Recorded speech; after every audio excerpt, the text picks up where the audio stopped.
All right, and we are live. Happy Monday. Beautiful Monday. It's kind of like cloudy over here, live all the way from the Washington, D.C. area. Oh, I'm from Reston, Virginia, so right outside of D.C. area. Mille Duchamp.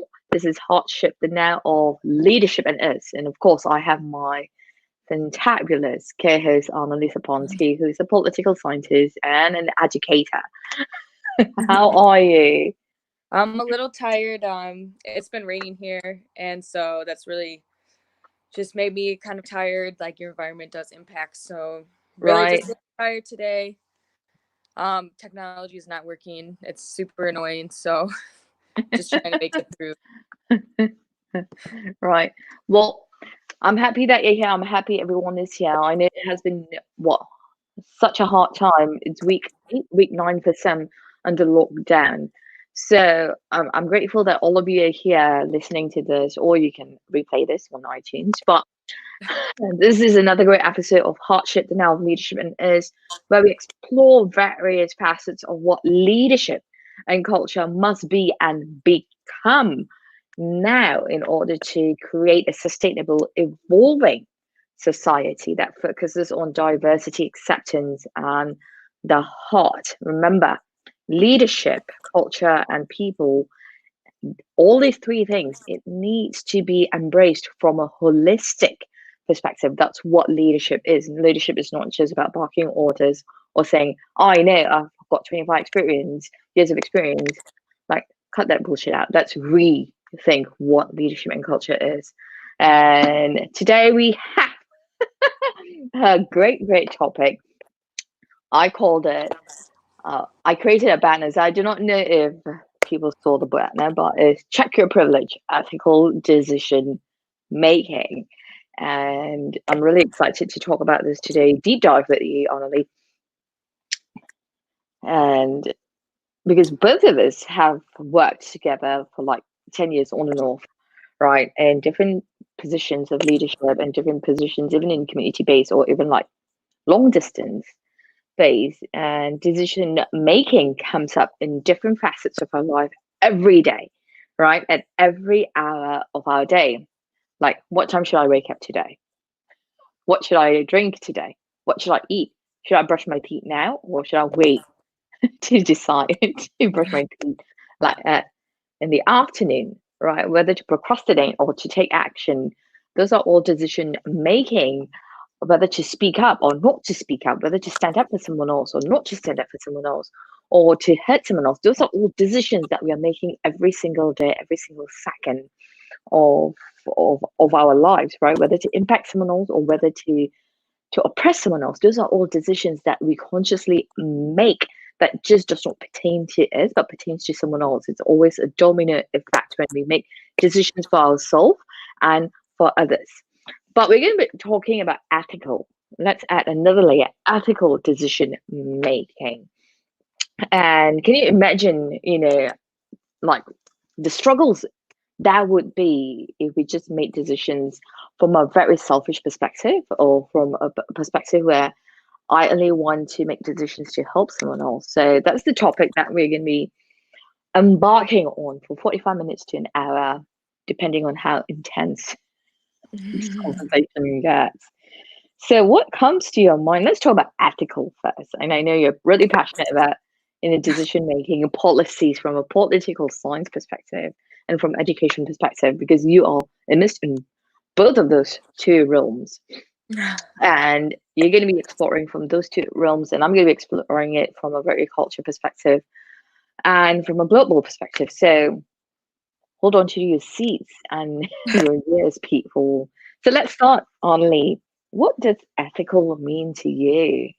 I think it's there's like the ought, things that we ought to do. I think that's really what it is. It's not really feelings based. I feel like Mhm. it's trying to think about things rationally, just thinking about the consequences. So Mm, that's, kind of what goes into it when it's decision making. It's how do you think others should act towards you? How do you think you should act towards others? And so I think it's just more of a social thing. Um, it might be different than what are like the norms. It might be different from the values and the laws, but it's about, just really thinking and how people should behave. Right. You bring up a really important point, how people should really behave. Well, ethical to me means like making those decisions that really impact someone else in a positive manner. It can be in a family setting, in a home setting. It can be in a school setting. It can be in a workplace setting, right? If you are a governor or a mayor or a politician, right, you need to make decisions or like make those ethical decisions that really benefit the people and not benefit yourself or a selected group of people where it becomes exclusive, right? Impacting a thing, a situation, a person or group of people or yourself, that where you see the returns are based on positivity. How is it going to improve their lives? How is it going to improve their situation? How is it going to improve their mental wellness? So those are all ethical decision making where it impacts someone else in a positive way in a very extended lens. So I love that you said behavior. Yeah, because I think we've seen this all throughout history too, and Right. especially when like people will talk about um just about like really civil rights issues in general. So they'll say like, do you remember that in like Nazi Germany, like all of these laws that are like, anti-Semitic, or stripping like the Roma of rights, or stripping Jehovah's Witnesses of rights, communists, Mm, they went after everyone, right? But those laws, all of that is legal. So like don't look to like the law as like your first indication of what to do, right? Like it has to come from within. So not just saying that like we should break laws because they don't represent, but I think just saying like acknowledging that law can be ethically corrupt. It cannot, show what is like the best for everyone. mm-hmm, So I mean, slavery was legal here, Jim Crow was legal. So like these are all very clear things that we had to move on from, right? mm-hmm. Norms, the norms that can make laws are not always right. So it's always making sure that we're moving forward. Right, yeah. Decision making is all about moving forward. I love that you highlighted that. It is about moving forward, right? And I feel like sometimes when we are in place of powers, right? Especially when we are leaders, let's be leaders or followers, whether you are even being a follower, I feel like you are still a leader, right? And some may argue, but let's bring on the argument on another live session so we can have that discussion. But followers are leaders and leaders are followers as well. And I feel that when you're making a decision, it's you do have privilege.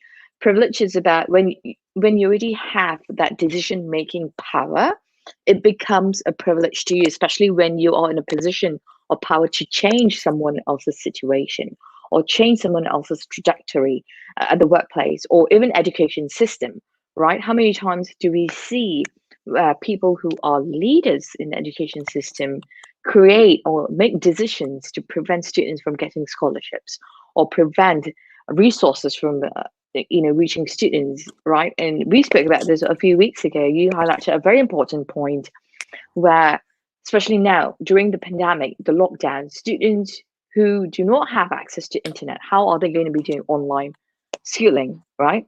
that's that ties in with decision making too. As leaders, how are we making decisions where when we say, okay, it's homeschooling or online schooling, but resources are not available to everyone? What are your thoughts on that? Right. And it's what we always have to do it, right? It's part of what happens with ethical decision making. Mm-hmm. So we can think about all the other things, but we have to think, do we want something that does the most good for everyone?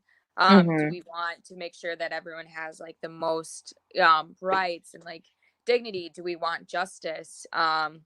Do we believe that like giving more people access to technology, does that, give, is that like, a common good, or is that going to make our Mm-hmm. society better? Or Mm-hmm. should we always just be acting, you know, correctly, or like Right. making the best thing? So I think it's about like, what are we thinking about when we make these decisions? Like we're talking Right. about like access to technology, like when people made this software, when people, a couple weeks ago when we had the gentleman who worked with like Google Classroom.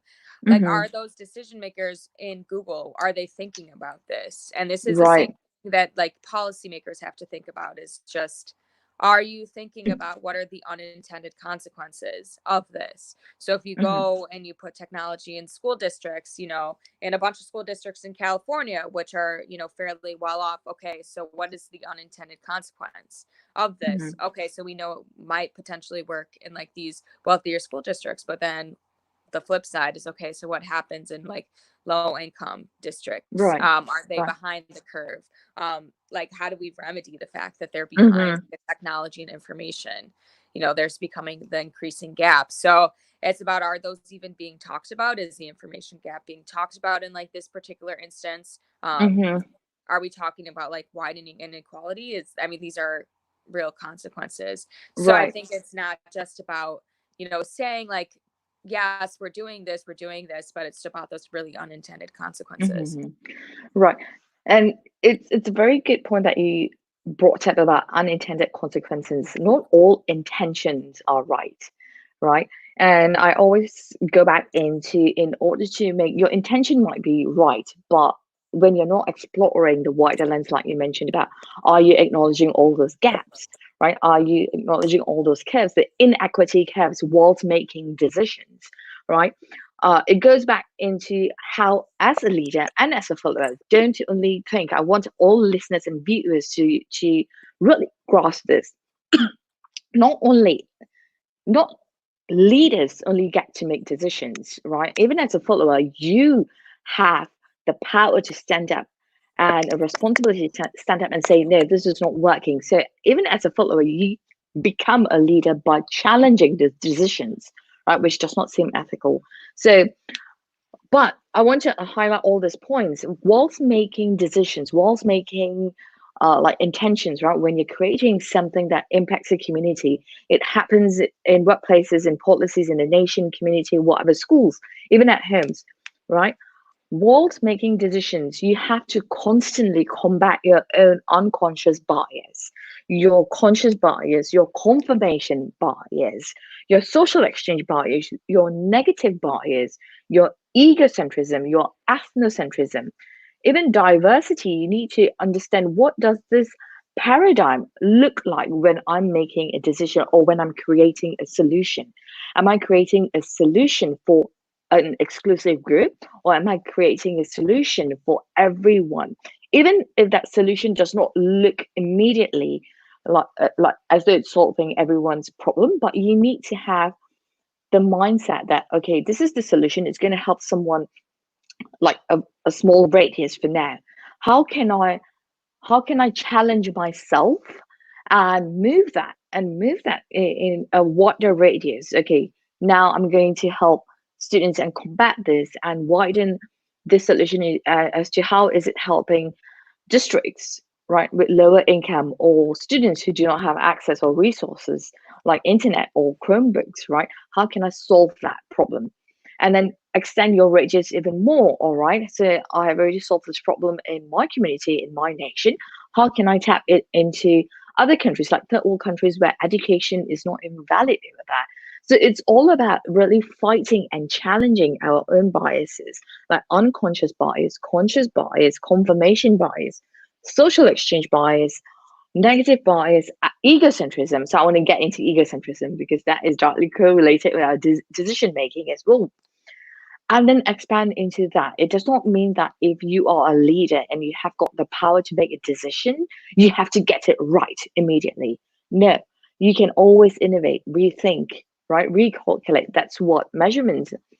I come from an engineering background, right? So it's all about science experiments. Like experiment one failed. Okay, let's look at why it failed, and let's look at why it worked, and then go to experiment two.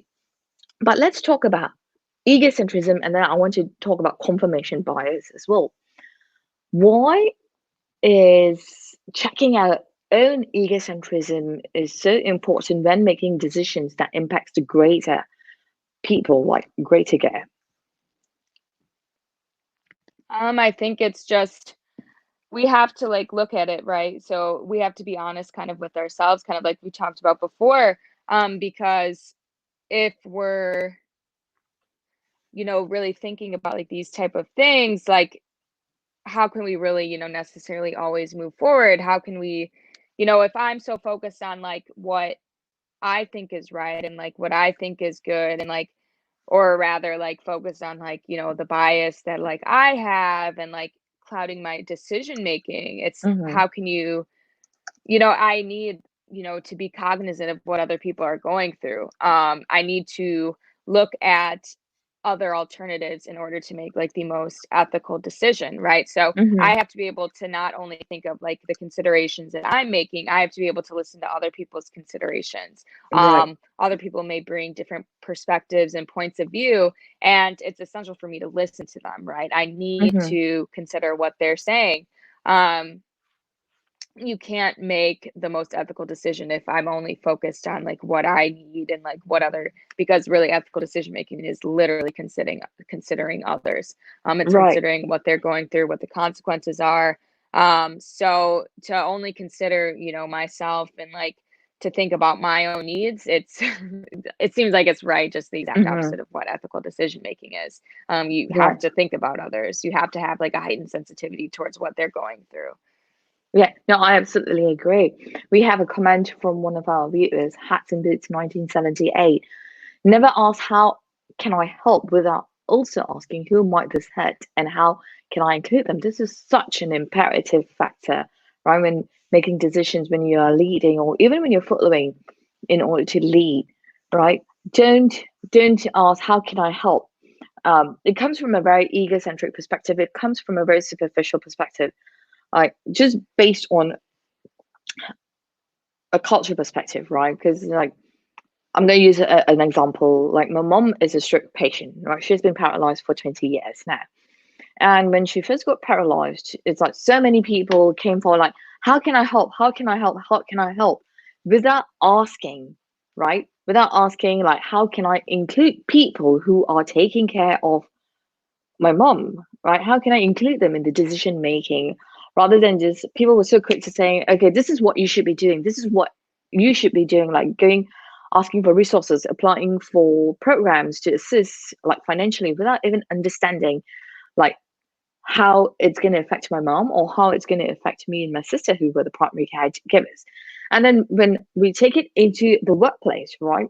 Like I've been in the corporate tenure, I've been in the education field, I've worked in non-profits as well. People are so quick to like coming in and say, "How can I help?" and bringing their own solution without even understanding the situation, without even understanding who are the people involved.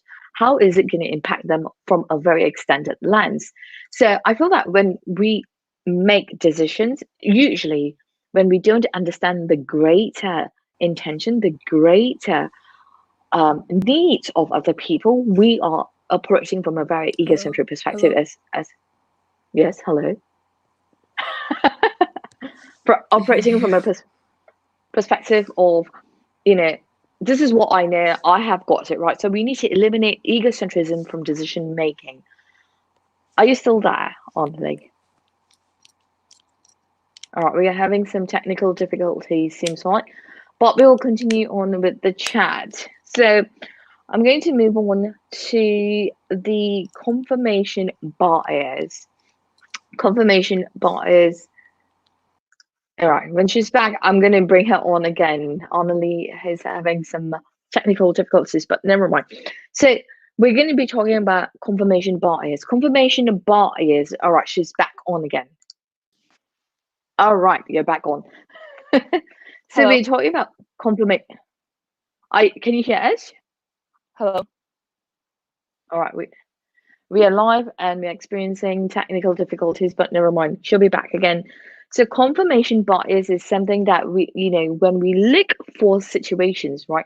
The stereotypes that we are exposed to, the stereotypes that we're exposed to of certain people or certain situation or group of people that we are exposed to on the telly or media or from our experiences, what we have seen during our neighborhood, like in the playground whilst we're growing up, all that we have seen at the workplace, right? When it rehappens again, another situation happens again. Let's say we see a group of people behaving a certain way, and we see another group of people behaving the certain way again, and we we confirm our own biases by saying, yes, that group of people, they will say this thing again. Annalie is back again. Can you hear us? You went totally blank, so I couldn't hear anything. So I think, really just like add on to your bias, like it's just ethical decision making isn't just, are we going to eat peanut butter? Or are we going to eat grilled cheese sandwiches, right? Like we're having real decisions that impact people long term. It's beyond like, a month, right? We're looking at like, what are the consequences decades from now, or like, I don't know, eternity. So I think it's just like, how can we have like these bias, and how can we not ask that question from like the listener, like, what is the harm? What is the harm? We need to ask like that question, right, of the unintended consequences, because ethical decision making it's never an easy decision, right? Like, so how can we make a good ethical decision if we don't consider like the perspectives of others? If we don't think about what other people have gone through, if they don't tell us like their own experiences, it's just like, okay, so what is the best decision that's going to be made? So Right. I think it's just really important to kind of check our own privileges, because other people have way different experiences. They've experienced harm that maybe potentially others of us haven't. So I think that's really important. Right. So let's bring on this comment from Hats and Boots. A great non-profit will always put off a decision with the question, who is not here that should be? That's such a fantastic highlight. Who is not here that should be, right? This is something that as leaders we should consciously be practicing, right? A lot of the times in corporations, right, in companies, or in in in businesses, where we always see the dominant culture. When I say dominant culture, it's very singular.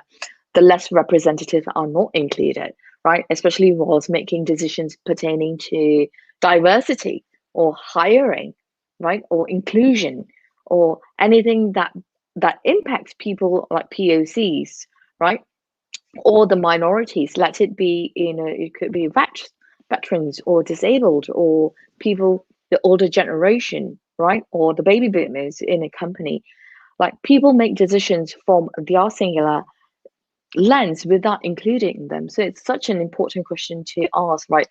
Who is not here that should be? And I absolutely love that question. Thank you for pointing that at Hats and Boots 1978. Yeah, and I think that I think really what we really need to look at goes across all. It's not just like the corporate setting. I worked with a nonprofit as well, and if you look at the big decision makers, it wasn't people who were like regular people. I remember looking at the table and being like, this table is not really diverse at all, with like the exception of like, a few people.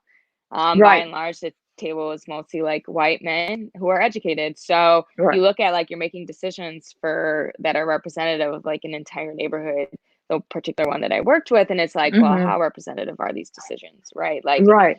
or if people they live outside of like the neighborhood, it's like, okay, so are the best decisions being made here? We don't necessarily know. So I think, and I can tell you, just like seeing it in practice, like the practice isn't, a lot of the times it's not asking those questions, and it's making sure, like, how do we start, do we put it in like curriculums? Do we put it in like do we put it in the curriculum? Do we put it in, I don't know, like, how do we start moving forward to make sure that our decision making is more ethical? Do we use it through school? If people don't use it through school, how do we get it to them as well? So I think it's, again, it's just like, are we making the best decisions? Right. After a while, do we start with the best intentions, and then do we move into like it being about our ego and like the accolades, and then, the prestige that we get, does it go through being noticed? I think that sometimes we can start off really with like good decisions and like making sure that we want the best for everyone, but how do we make sure we don't fall down into like an eccentric way to like continue? Right. Like, what if our Right. motivations change? How do we check that? Right. And I call it the privilege bias, because when you are operating from a privileged stance, it just becomes like, it ties in with the egocentrism. It ties in with, uh, she's gone, but she'll be back. It ties in with a very singular lens that you're not able to understand other people. And I have like spoken to so many people who say that, they are white male or white female, and let's bring it on. As I was saying, so like the privilege bias, right? I have worked or I have spoken with a lot of white male and white female where they are wanting to understand that, that struggles that other people go through who do not look like them, sound like them, or who do not have the same privilege as them. And one of the first questions I ask them is that how are you immersing yourself? Right? Immersion is so different from experiencing, right? When you can experience it in your position and just say, oh, I've experienced it, but how are you experiencing it when you're truly immersing yourself and understanding and experiencing in that way? Or are you experiencing in such a way that you're just sitting here and just like looking at things from your lens and not wanting to speak with those people who look different than you, or who sound different than you, right? So when I speak with these people, one of the biggest things I ask them is that, how have you immersed yourself? And they say, oh, I sit on a board position. But when you're sitting on a board position, that's a privilege itself, right? Why not volunteer? Being a volunteer is so different than sitting on a board position. Board positions, you get paid. That's a privilege where you make decisions without even understanding, without even volunteering, without even immersing yourself and mingling around with people. Volunteers are first point of contact. I've volunteered with a lot of nonprofit organizations. I've volunteered with minority groups where I am in the forefront, speaking with people. I am also trying to understand what are their struggles, right? How, like, it could be a language barrier, right? Language barrier. I'm not saying that they can't speak English, because it's just English can be of different dialects. English can be of different accents. And when people immediately detect that accent or different dialect, they say, oh, you're not a native English speaker. That itself is a privilege. Your privilege of making that decision for someone else when you're not willing to understand. So those are the nuanced, really invisible things that needs to come on board. Right. I absolutely understand, there are so many Caucasian men and female wanting to immerse and truly understand what diversity is, but get off the bloody board membership and really volunteer.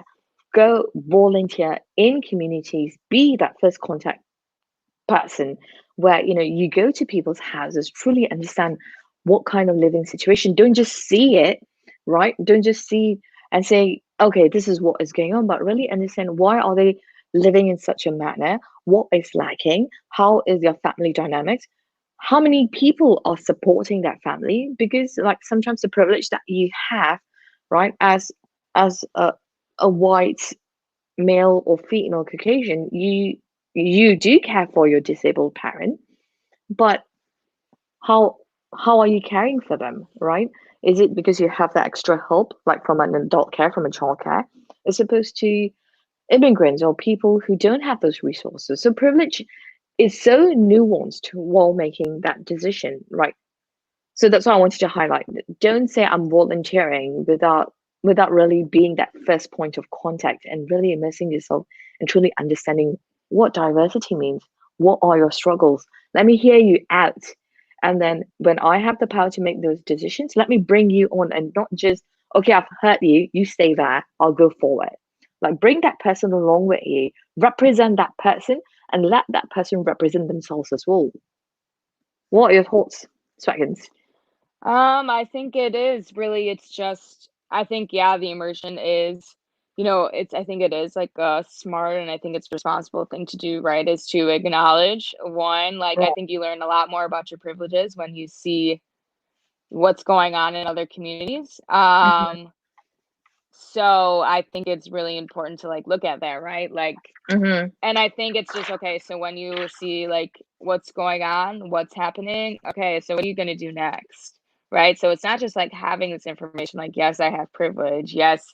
Like I've lived a life where, yes, do I have hardships? Absolutely. But do I have, literal like societal and governmental and influences that make my life harder? No. Mm-hmm. I can say, just even from my own experiences, do I necessarily like, the color of my skin, do I get stopped and frisked? No. Like it is what it is. It's the truth of what it is. Like the color of my Right. skin gives me totally different life experiences than like say, black men or black women.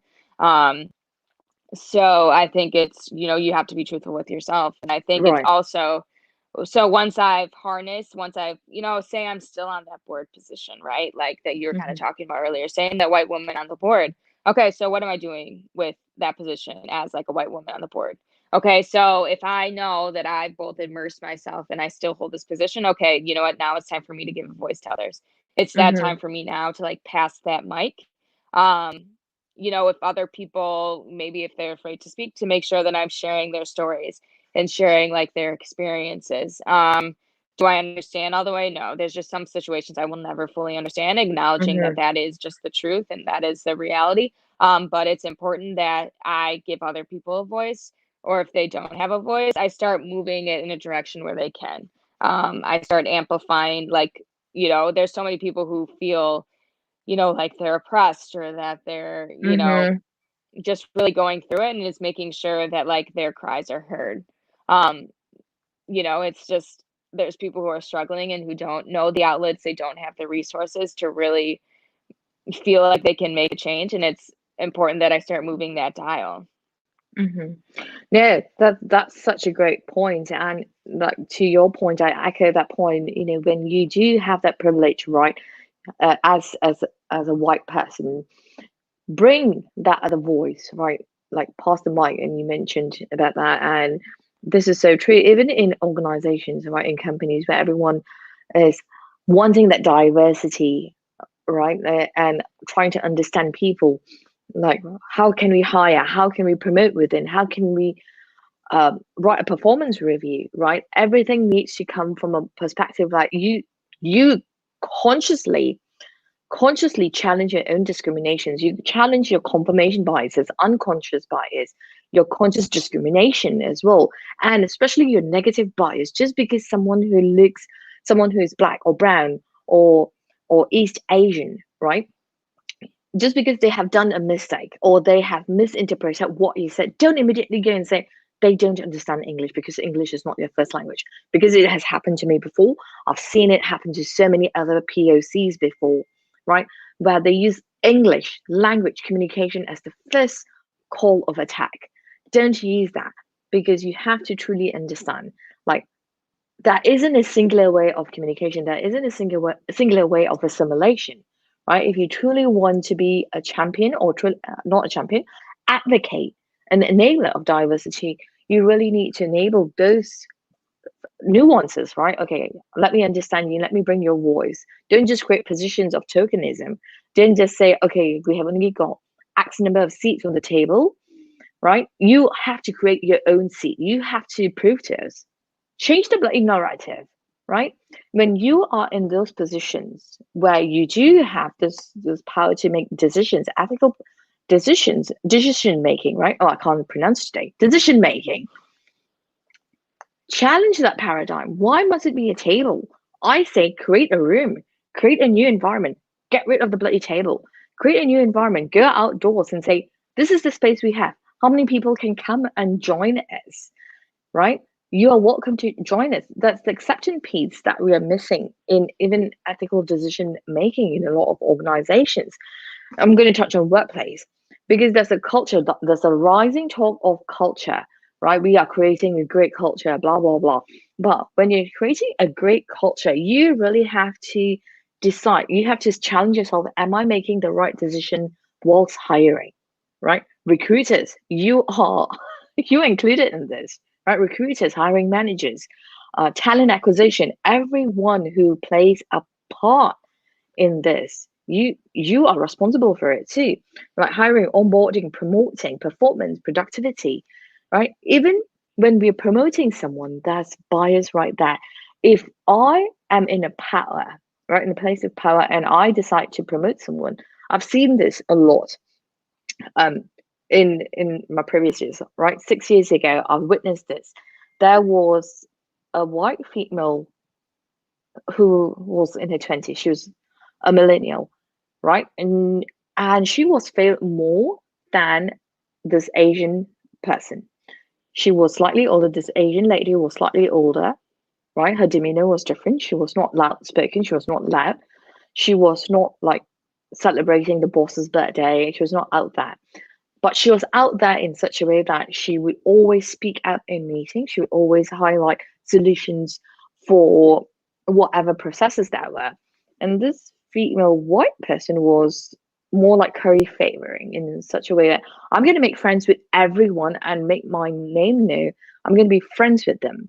So people, how they were judged was this white female was judged like, oh, she's more out there, she's really friendly, she knows everyone's name. But the leadership made the bad assumption that the Asian lady was not personable. She went around speaking with a lot of people, asking what are your struggles with work. She was building that relationship. It's a different kind of relationship building, right? That itself, decision making went wrong, but they promoted the white female based on people's biases. This is what leadership should look like, as opposed to this Asian lady who embodied a different kind of leadership. So that itself has got flaws in decision making, even in organizations, right? We really need to constantly challenge ourselves. And if you're not willing to see those biases, I think then you need to step down from a leadership position and become an individual contributor. A lot of people think that leadership is all about, being loud and out there. It's not. It's not. And let's go to a comment from our viewer. This is our fan. Hats and Boots has been following us for weeks, and thank you for following us and being here with us. Always ask yourself who is the expert on this topic instead of assuming it's you. This is a great point.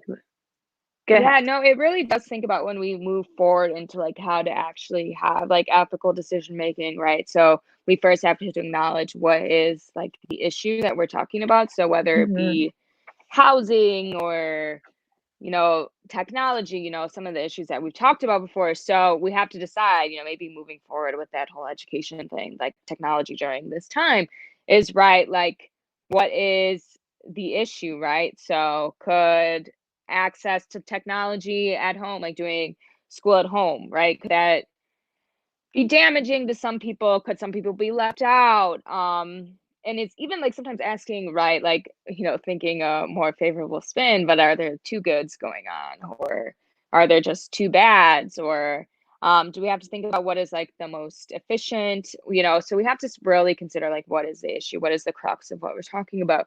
And then I think to go off of to what like our listeners talking about, right, it's getting the facts. What is the truth here, right? What are the facts? Is there stuff that I need to research more? Do I know enough right now? Am I confident enough in my information to like make a decision? All right. Right. So if I'm not, I need to keep moving forward. I need to, evaluate my resources. I think that's a huge thing, right? So we don't want to just go off of somebody's like fringe blog and just keep looking and, taking these as facts, right? So we want to find a reputable resources. Do we want to like, talk to journals? I, even think about my own background, like you learn all about how do we like, okay, so it might be a journal. Okay, so like what are critiques that we can do off the journal? Are we going to critique, how they even got their data? Are we going to critique like their analysis? Are there other factors or variables that they could have looked at? So we need to like look at that as well, right? It's like look at the experts, but also being, critical or like really evaluating what the experts are saying. Because like if there's some stones that they left unturned, we need to start looking at research that didn't, right? So we want to look like who has stakes in this, how are they impacted by the facts, what do the facts kind of say about the people, the concerns that like people might have, other groups. Okay, what are your concerns? Okay, let's look at it, let's think about it. So I think that is also too, going back to like who needs a seat at the table.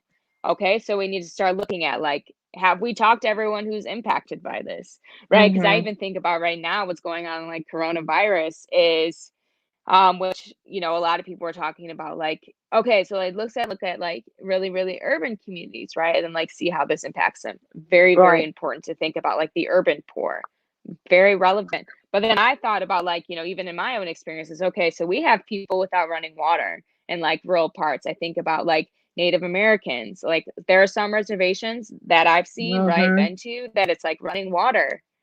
You know, access to running water is not for, it's not everywhere. So we need to Mm-hmm. think about like, okay, so there might be like groups that are impacted, but there's also groups that aren't even in the narrative that we have to bring Mm-hmm. forward. And I think that's a huge part of ethical decision making, is like thinking about who else is affected, what are the facts, what information do I need to know to make the best decision. And then Mm-hmm. that's, once you gather all of that, then it's like, okay, so now I can look at like the different actions that we can Mm-hmm. take, make a decision.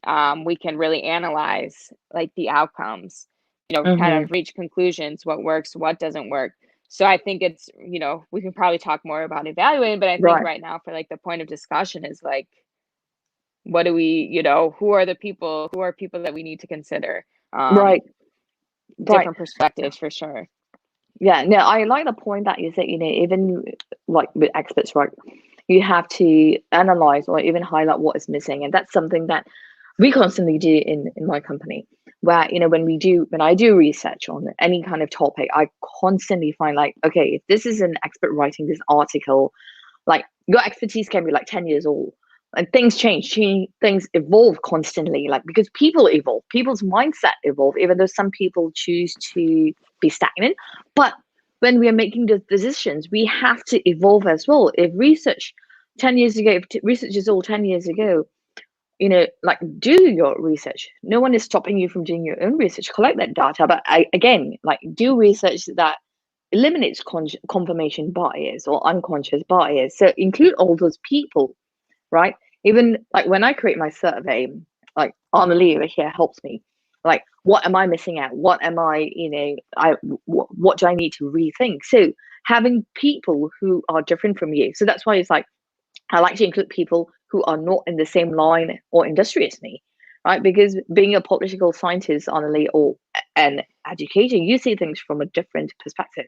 And from my perspective, it's an engineering background and culture scientist background. So I see things from a very different perspective. So it's important to challenge your own lenses, walls, doing those research or including other people. Like always include people who do not look like you, sound like you, agree with you.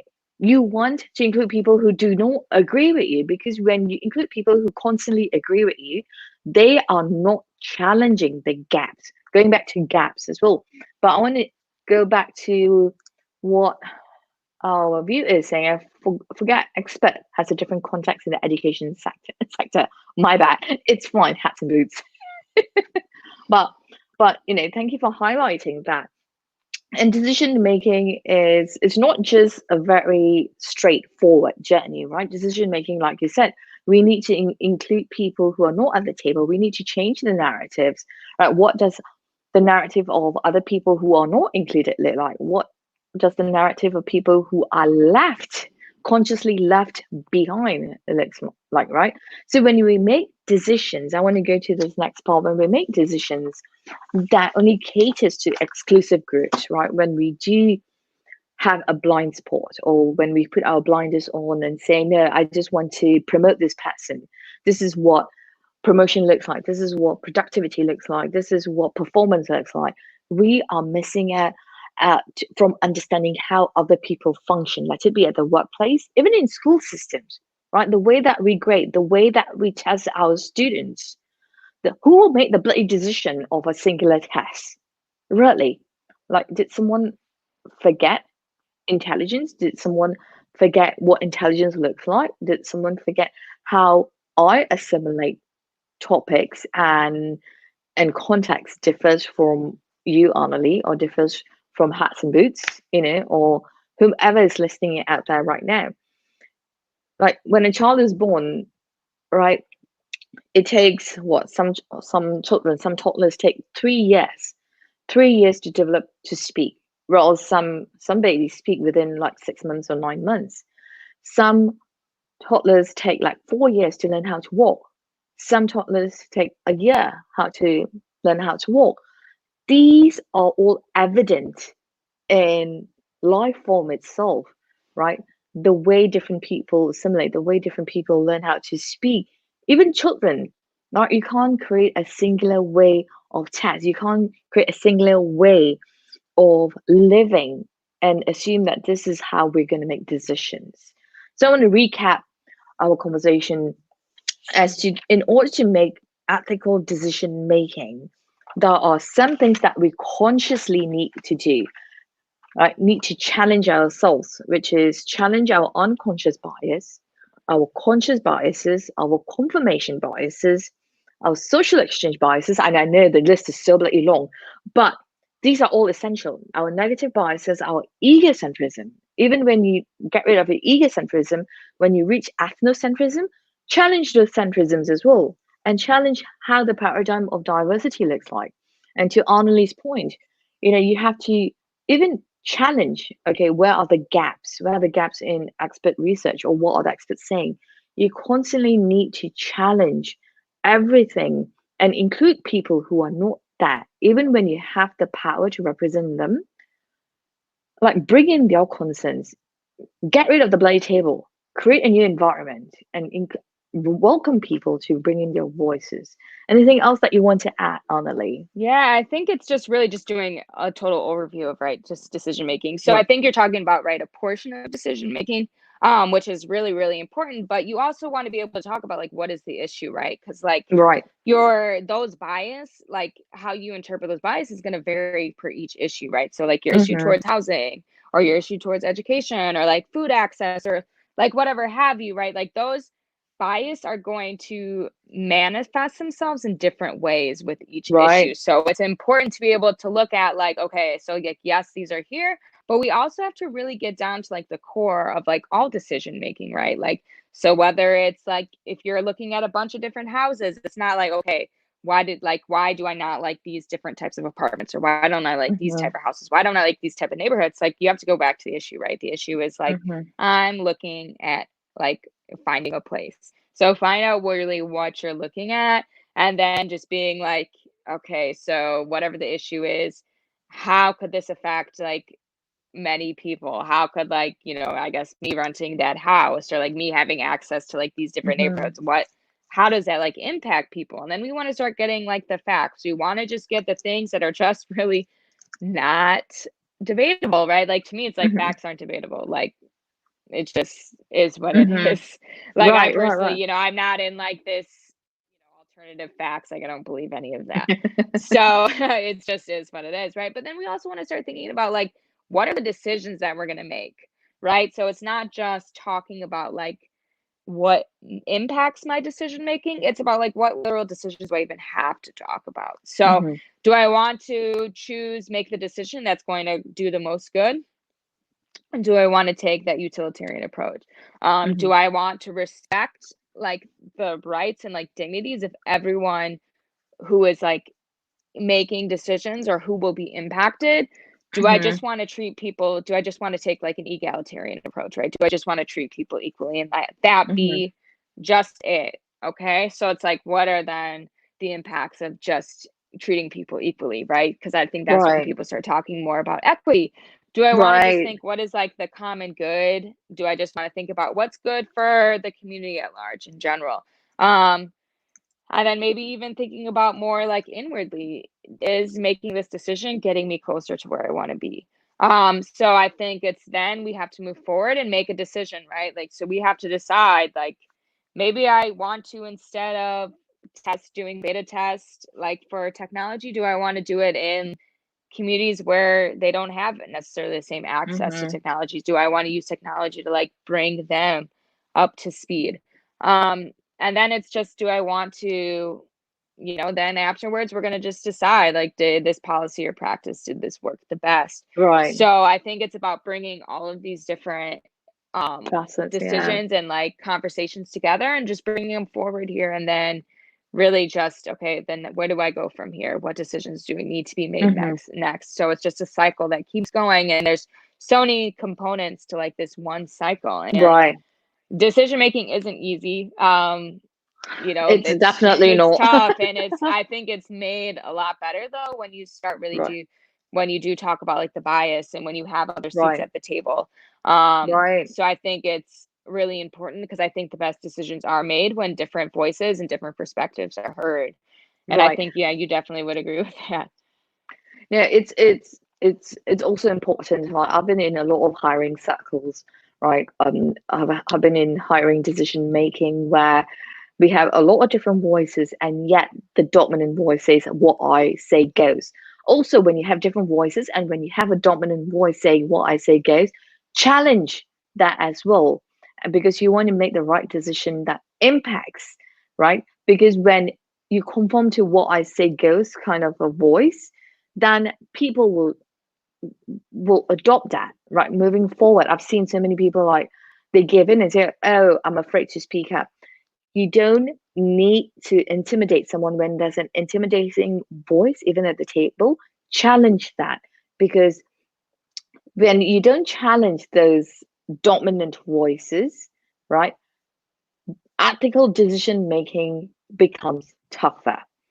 I've seen it in hiring decisions where I've been part of, where like the social action bias comes in or the favoritism comes in because they want this person who looks like them, who sounds like them, or also who will do exactly what they tell them to do to move forward, right? We need to also embrace individualism when making, not making, like inviting people into putting their voices into decision making.